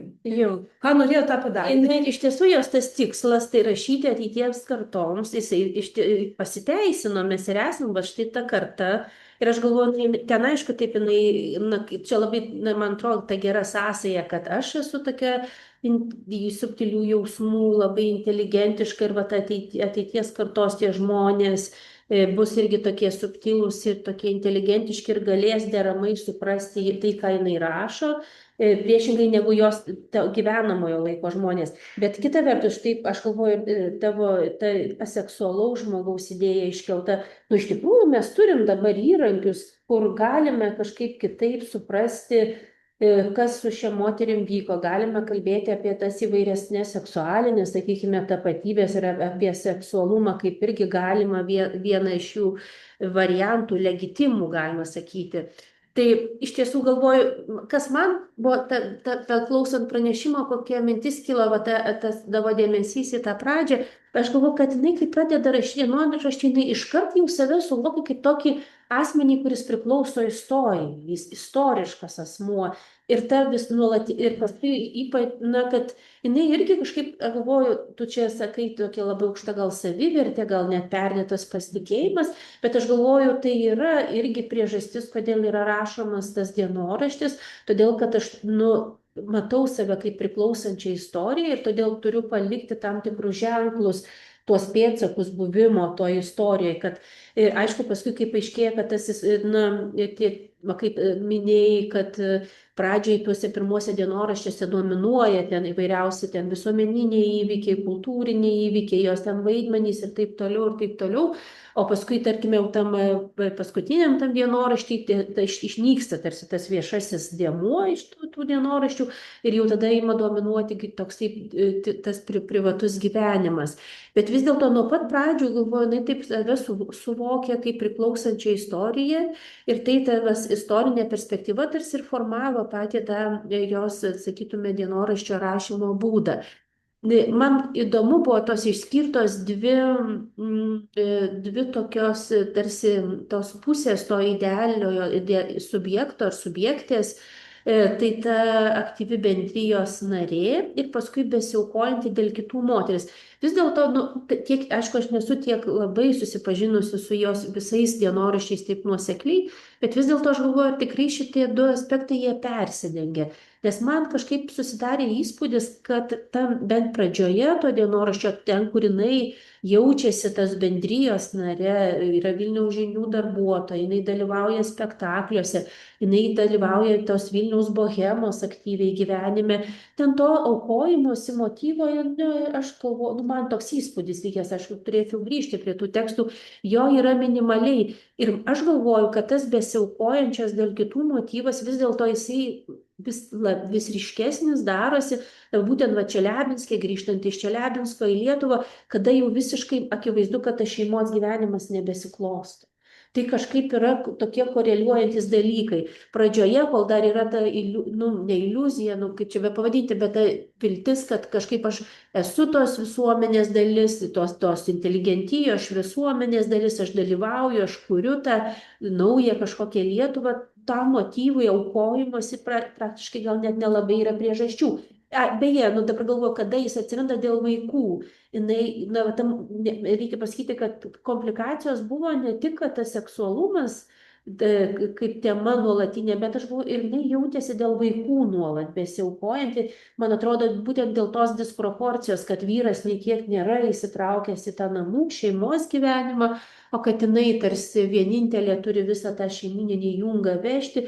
Aišku, čia gimsta vienas sūnus, po to gimsta dvynukai, ten Šiauliuose, kiek suprantu, tas irgi gyvenimas buvo nelengvas ir turbūt čia irgi iš tų, kad didelių ambicijų dalyvauti, veikti teatriniam gyvenime ir tų realių negalimybių, tokių apribojimų, kurie kaip tik ir siejosi su tais, kaip žiauru būtų sakyti, bet ir su gimusiais vaikais. Tai, aš tiesiog, čia iš esmės aš nekvestionuoju tų išskirtų to savivokos, tų, sakykime, dėmenų arba pusių, tik aš galvoju, kad aš labiau matyčiau kaip tokį perėjimą iš aktyvios tokios bendrijos narės ir beje pagalvojau dar irgi, kur ten iš Čeliabinsko, koks svarbus momentas, kuris galbūt yra lemiantis, kodėl aš pasirenku vieną arba kitą kaukę, tai būti sava, priklausyti. Ir kuo labiau tasai kažkaip priklausimas bendryjei, kažkokiam tokiam bendresniam ratui jisai nyksta, tuo tada, mažėja, tai suprantama, mažėja tada tas viešumos lygmuo tuose dienoraščiuose ir vis labiau tada tik tai privatus gyvenimas, kuris yra kančia ir tas kūnas. Čia irgi, man tas yra toks, aš jau pabaigsiu, ilgiau nebesakysiu nieko, baig ilgą kalbą. Man yra tas paradoksas, aš esu šiek tiek minėjusi apie tą jos tapatymąsi su klaidžiojančios tos žvakelės, liepsnelės, tokios bekūnės būtybės. Ir tarsi, tas ir aseksualumas irgi yra tarsi, kad, tokio savo kūno, tam tikrą prasme, ignoravimas, prasilenkimas su savo kūno patyrimu, o iš tai pačioje pabaigoje, tuose dienoraščiuose tas kūnas, sergantis, liguistas, ten kenčiantis, jisai tiesiog užima visą tą dienoraščio eterį, tas toksai, sakytumei, paradoksas, kad tai, kas buvo kažkaip užspausta, ignoruojama, sąmonės tokiuose šešėliuose, paskui pabaigoje gyvenimo tarsi užverčia tokiu sunkiu, didžiuliu tokiu turiniu. Tai aš tiesiog norėjau pasidalinti savo tokiais. Sakai, tai tik tai parodo, koksai šitas dienoraštis yra vis dėlto įdomus. Retas atvejais mūsų kultūrai, kad matytumėm tautinį judėjimą iš tokios asmeninės perspektyvos, kad matytum, kaip yra šeimoje gyvenimas vyksta, kad gautum tokį labai asmeninį viešos veiklos sampratą. Visiškai pritariu, kad tas aukojimasis kitiems jisai didėjančia gaida. Kuo labiau jinai yra, ko gero, ta ambicinga ir talentinga prigimtis, vis dėlto jinai labiausiai skleidėsi būdama viešai, matoma kitų. Ir kai tik tai neatsirasdavo galimybių jai taip veikti, ir komplikuodavo. O tiesą sakant, viešai veikti buvo labai mažai galimybių, nes vis dėlto jinai įsilieja į tą lietuvių tautinio judėjimo įvairiapusę veiklą, ar ne, veikia kaip moteris ir moteriai to laikotarpio suteikiamomis galimybėmis. Tai iš čia ir atsiranda vaidilutės tos, kurios sutvarkys, pasiaukos, išsaugos lietuvybę, ar ne? O kad tuo pačiu metu tam dienoraštį fiksuojami visiškai kiti, tokie intymus dalykai, tai irgi yra, šito teksto toksai išskirtinumas. Jis labai yra tirštas, labai daug sluoksnių jame yra ir galima daug ką žiūrėti. Ir tavo minėtos Didžiulienės kontekste, tai iš tiesų tai yra didžiulis džiaugsmas, kad jinai rašė, kad vis dėlto apsisprendė, jai atrodė svarbu rašyti ir tikrai, vėlgi, galim sakyti, ir pasiteisino ta mintis, kad ateities kartoms, nes dabar mes apie tą seksualumą galime, arba ten kažkokius nedarnius vyro žmonės santykius jau galime kalbėti, aptarti ir va štai turim dokumentą. Tam tikrai, aišku, tai vėlgi. Čia yra tokia, aš galvoju, apie Puidienę visada yra tokia sudėtingumas. Taip, aš viena vertus, kaip pasakyti, aš esu linkusi pasitikėti, nes, na kaip pasakyti, dienoraštis tai yra tam tikras pasaulio patirties ir savęs būdas ir jo negali kvestionuoti.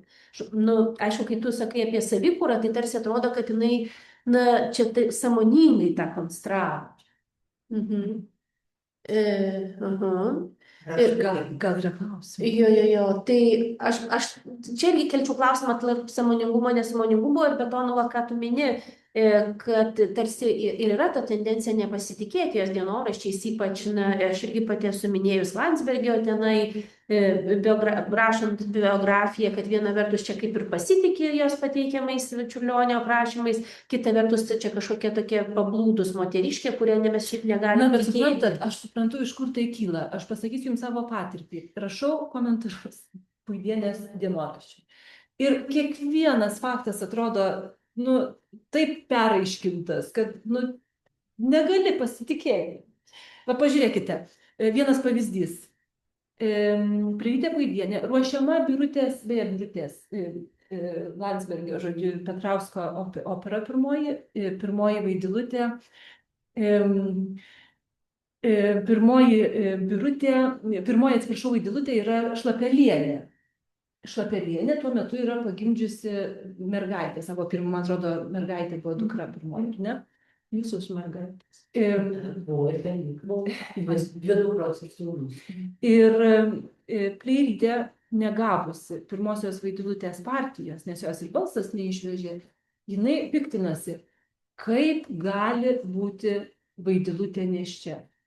Nu, kaip į sceną lipa nėščia Vaidilutė. Iš tiesų galvoju, tai įdomus faktas, reikia žiūrėti, Vaidilutė nėščia ir pirmoji opera čia mūsų, ir Birutė, ir visi, žodžiu, istorija susijusi su Birutė.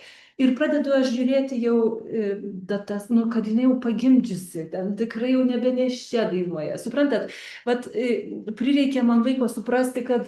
Na, aš pradėsiu ginti, advokatauti, nu gal kaip po repeticijos, tada Vaidilutė buvo neščia. Šlapelienė. Bet ką aš turiu galvoj, kad nu, man prireikė laiko suprasti, kad šitas tekstas yra rašomas, žinoma, kaip tam tikra patirtis ir paklūsta toms vidinės logikos taisyklėms, kurie dažnai prasilenkia su tokiu, nu, kruopščiu faktų perteikimu. Mes sulaukėm labai džiugu konstatuoti faktą klausimų iš klausančių už ekraną. Ir mes atsiversime štai tuos klausimus ir juos visus atsakysim.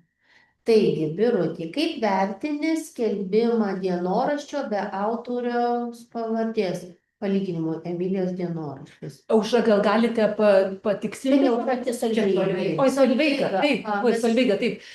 Ar čia yra, turite galvoje literatūrinį tekstą? Aš nežinau, kas yra dienoraštis. Ar jūs žinote?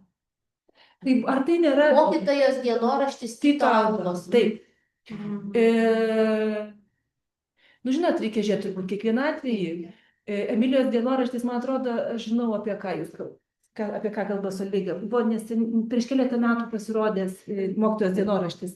Taip.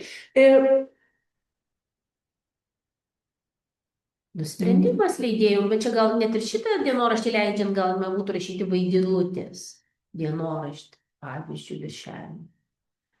Ir atitiktų tavo koncepciją. Na, suprantat, Jūratė Petronienė nori pasisakyti. Taip, mes klausome. Jeigu, Jūratė. Taip.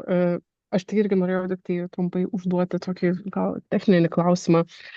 Kodėl yra dvikalbis tas dienoraštis? Kodėl yra rusų ir lietuvių kalbomis? Aš gal tų aplinkybių neišmanau, bet ar čia yra kažkas daugiau už to pasirinkimo? Taip, pasakysiu. Bet grįždama dar prie Emilijos dienoraščio, galbūt Solveiga mums taip, nežinau, ar Tyta Alba kažkaip eksplikavo savo pasirinkimą, ar ne, bet jeigu yra Emilijos dienoraštis be konkretaus žmogaus vardo ir pavardės, aš manau, kad mums leidžia jį skaityti, nu, atsipalaidavus nuo tam tikro konkretaus asmens konteksto, kaip kažkokį bendrą, nu, netgi sakyčiau, gal ir literatūrinį tekstą. Juk sutiksite, kad kiekvienas dienoraštis, jeigu jisai yra tikras dienoraštis rašomas ar ne kaip literatūros kūrinys, grožinės literatūros kūrinys, jisai turi savo dienoraštį. Kad tai epochos dokumentas, Nastaravičius aiškino. Na,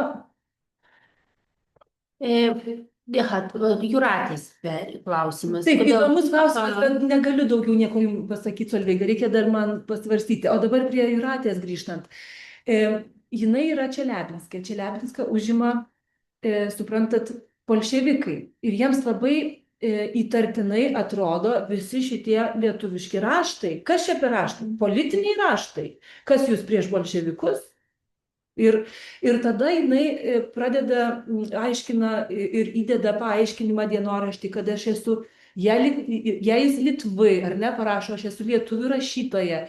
Ir čia surašytas dienoraštis yra asmeninio pobūdžio, žodžiu, na ir prisistato jau dienoraštyje visiškai kaip ne politinė, sakykime, ten bolševikų priešininkė. Tačiau minėjau, kad jinai kalbėjo nuo mažumės net 5 kalbomis ir ko gero rusų kalba vis dėlto buvo pagrindinė. Ir tai matosi skaitant dienoraščio kalbą. Rusų kalba jinai rašo gerokai sklandi, negu lietuvių iš pat pradžių. Ir aš dar galvoju, dar papildyčiau, nes ypač tas pirmasis dienoraštis akivaizdu ir tai labai ir siejasi su paminėtų faktu, kad Kleirytė Puidienė mini Šatrijos raganos Viktutė, kur dienoraštis yra tokia kartu ir kalbos mokymosi būdas ir savikūros būdas ir labai akivaizdu, kokia yra, dar, sakykime, dienoraščio kaip rašto sąsaja su kontekstu, kol aš esu nacionalinio sąjūdžio, kaip pasakyti, kontekste, bandau save steigti kaip tokia viešumos, nes jinai beje yra minėjusi, kad jai lietuvių kalba nebuvo taip paprasta iš pradžių rašyti ir reikėjo didėti pastangų, ir štai jinai, kai atsidūrė tam rusiškam kontekste ir turbūt tikrai gerai jaučiasi tam rusakalbiam kontekste, tai gali būti dar papildomas argumentas, kodėl jinai pereina prie rusų kalbos. Aš dar pagalvojau vieną dalyką, klausydama tavęs, mes turim tokią pastangą, suprasti žmogų kaip tokį vientisą, kad jis yra tarsi kažkokia vientisa visuma. Aš galvoju, kai mes turim onos Kleirytės atvejį, mes galim matyti tokį žmogų kaip besikeičiantį ir kur ten tos gali būti kažkokios dalys, tos nebūtinai susikabina ir kad tai gali būti gana tokia prieštaringa ir pabira asmenybė ir kad tam tikrose situacijose ryškėja vieni jos bruožai ir iškyla, kitur iškyla kiti ir kad tai, mes turim skaitant į tendenciją kažkaip sujungti tą visą tekstą, kažkokį perskaityti kaip vientisą biografinį pasakojimą, bet jeigu, pavyzdžiui, atsipalaiduotume nuo tos tokios prievolės, tada galėtume kalbėti apie tos skirtingus jos tokius gyvenimo galbūt aspektus. Pagalvojau tokia dar mintis, kad čia yra pavyzdys tokio, nestruktūruotos asmenybės, ne kažkokios itin vientisos, kaip tik gal tokios fragmentuotos asmenybės atvejai turi. Ir turėkit galvoj, kad mes vis dėlto turime tik pusę dienoraščio maždaug. Tai dėl to irgi labai gaila. Tai mes neturim daug labai medžiagos, 50% maždaug iš to, kas buvo rašyta. Ir aš galvoju, kad tai brolis sūnus, kad atsiminėjo tuos tekstus, tai ten nebuvo vien tik idealistiniai, tik tai jisai, man atrodo, planavo užsidirbti iš to, skeldamas mamos tuos tekstus. Negaliu komentuoti. Aš kažkaip, kaip žinot, vienoje ausys skambėjo varpai. Bet kad ten ne vien tik tokie patys teigiamiausi priežastys buvo ten to teksto atsiminti. Reikėtų pakelti Lietuvos žinių archyvą, pažiūrėti, tai yra. Taip, bet šitas vietas yra sunkiausiai patikrinamas honorarų, užmokesčio, čia atskiras turėtų tyrėjų pulkas ties tuom padirbėti. Bet taip, kviečiu klausant čia esančias pasisakyti, reaguoti. Noriu pristatyti, kad Nida Gaidauskienė taip pat yra onos Kleirytės Puidienės tyrėja, rašiusi magistro darbą, parengusi publikaciją. Tai iš tiesų čia dar būtų profesorė, praktiškai turėtume už stalo visas tyrėjas. Ir dar romano autorė, žinai. Tai jeigu galima, aš tada įsiterpsiu. Taip, pirmiausia, tai noriu, aišku, Birute labai padėkoti ir už tą didžiulį darbą, kuris padarytas, ir už tyrimą, ir už tai, kaip tu pristatei, ir už tą subtilumą pristatant, nes tai tikrai yra toks ir sunkiai įvardyjamas atvejis. Ir mes dar turime suvokti, kad tai yra vis tiek ilgas laiko periodas, per kurį asmenybė iš tikrųjų keičiasi ir tas iš tos savikūros programos žmogus gal tampa labiau fiksuotoju savo apskritai dabartinės situacijos. Bet du dalykus norėjau. Pirmiausia, tai tu labai gražiai pasirinkai tą iliustraciją. Man pavyko nustatyti, kad šitas Čiurlionio darbas yra savotiška replika kito darbo, kuris beje labai taikliai vadinasi būtent Vaidilutė, jeigu išverstume į lietuvių kalbą. Tai yra Arnoldo Böcklino portretinis paveikslas, kuris vadinasi Vestalinė, jauna Vestalė. Ir tai nėra perpiešimas, tai nėra sekimas, tai yra grafinė interpretacija, kompozicija, interpretacija. Bet Vestalė ten taip pat yra su užgobta galva ir tarsi vualis iki akių, lūpos yra uždengtos, ji yra tarsi nekalbanti. Bet rankose jį laiko rugiagėles. Jeigu matysite tą kompoziciją Čiurlionio, ten išsidėsto rugiagėlės ratu. Jisai visą tai pastebi, ir interpretuoja. Ką reiškia rugiagėlės, galėtumėm tada toliau keliauti, bet šiandien apie tai. Ir dabar grįžtu prie pačių ankstyvųjų dienoraščių, kurių mes neturim, kurie yra reprezentuoti tik tai publikacijomis Lietuvos žiniose, Naujojoje Romuvoje.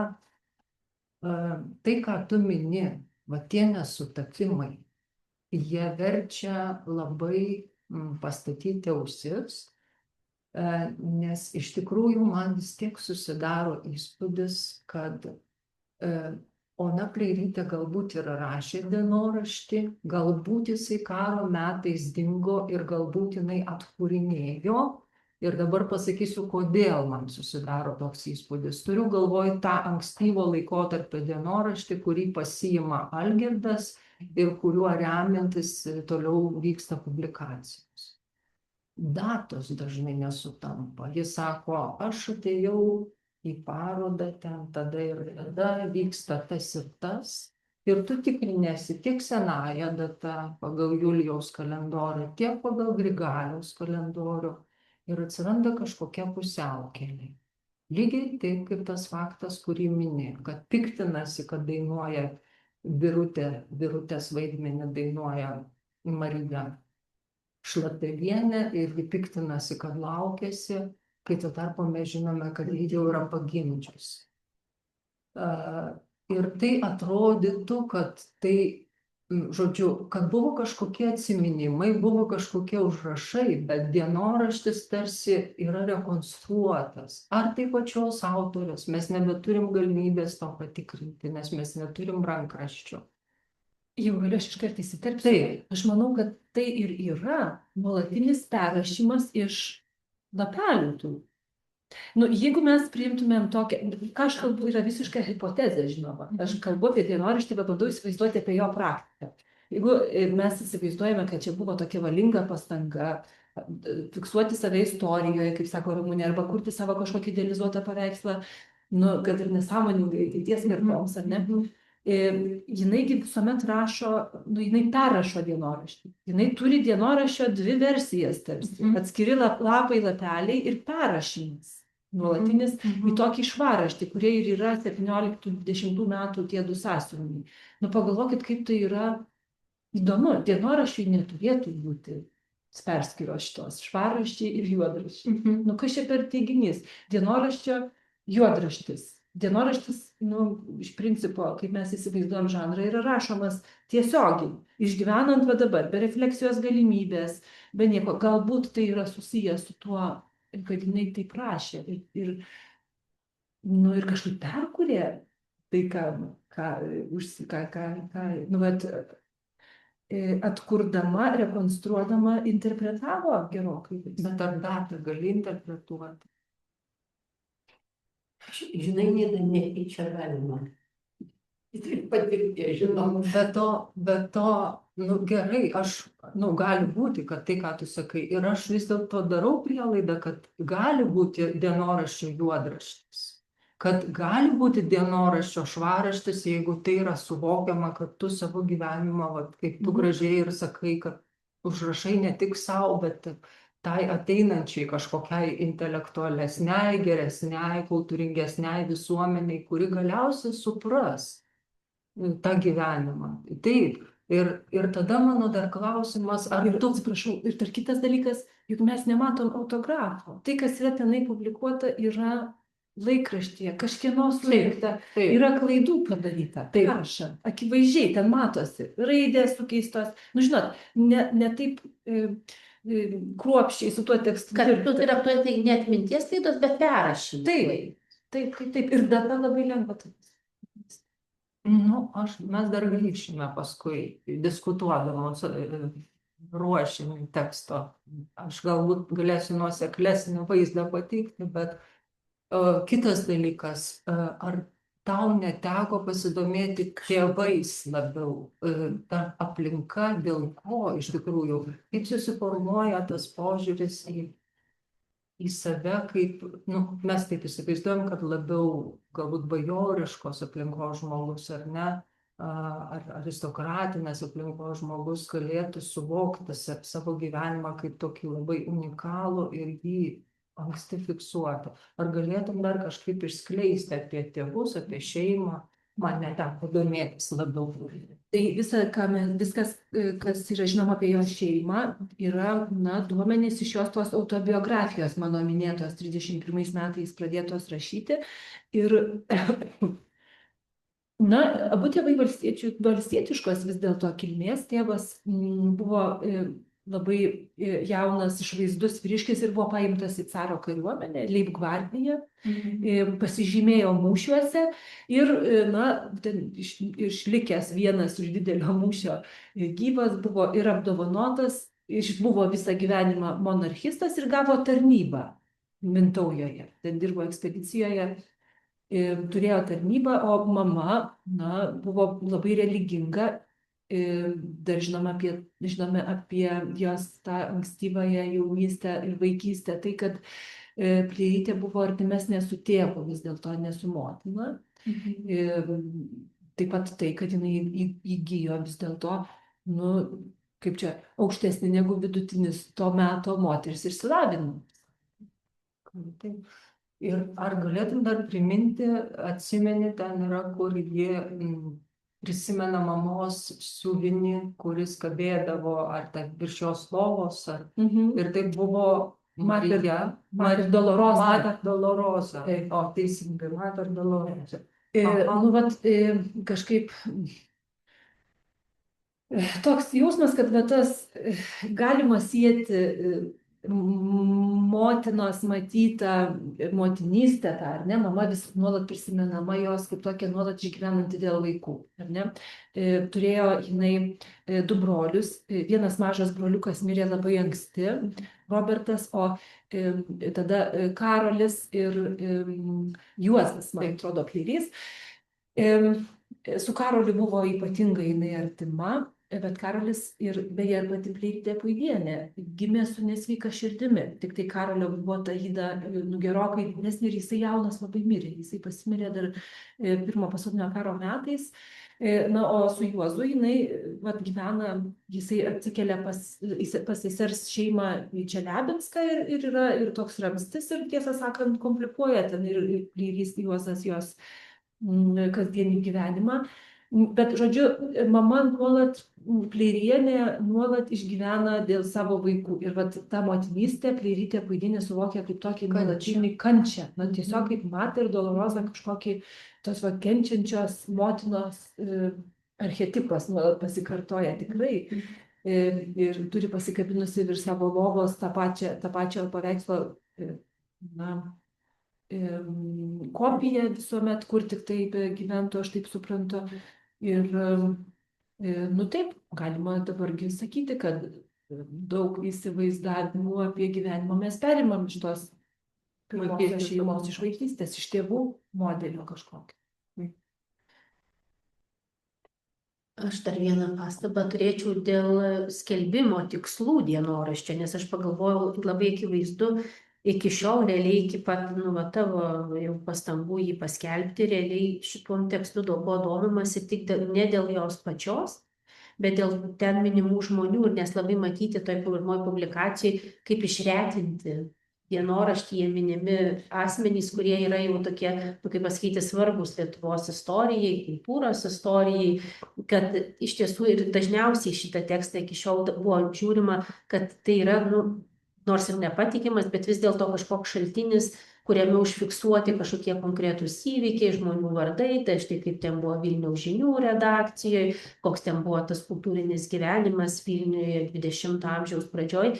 Ir aš tiesą sakant, aš tai džiaugiuosi tuom posūkiu, kad tai ne dėl to, arba ne tik dėl to verta šitą tekstą skelbti, bet verta skelbti ir dėl tavo aptartos ir tos rašytojos, moters savikūros, pažinimo galimybių ir taip toliau, arba, tarkime, tų temų, kurios šiaip, irgi nelengvai skinasi kelią į tuos mūsų tyrimus moters seksualumo, poros gyvenimas ir taip toliau, ir taip toliau. Tai, aš manau, nes greičiausiai man sunku būtų patikėti, kad dienoraštį kažkaip tie vardai, kaip nors buvo pavardės pažymėtos, ypač žmogus, kuris tuo metu gyvena su jais ir veikia, kad ar jis ten retintų tas pavardės ar pabraukinėtų.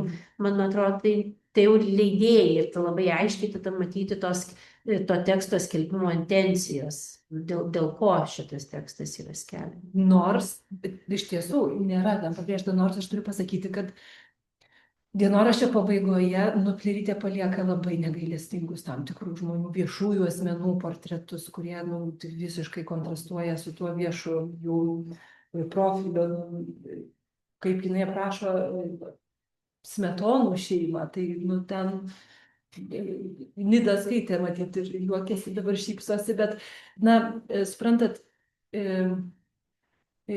šitas tekstas tikrai labai yra įdomus ir tie skirtingi rašymo režimai, jie yra, turėkit galvoje, kad jie skirtingą funkciją toj tekstiniai praktikoje ir atlieka. Tai vienaip, kaip jau minėjai, jinai nėra vientisa, jinai yra labai fragmentiška ir įvairi.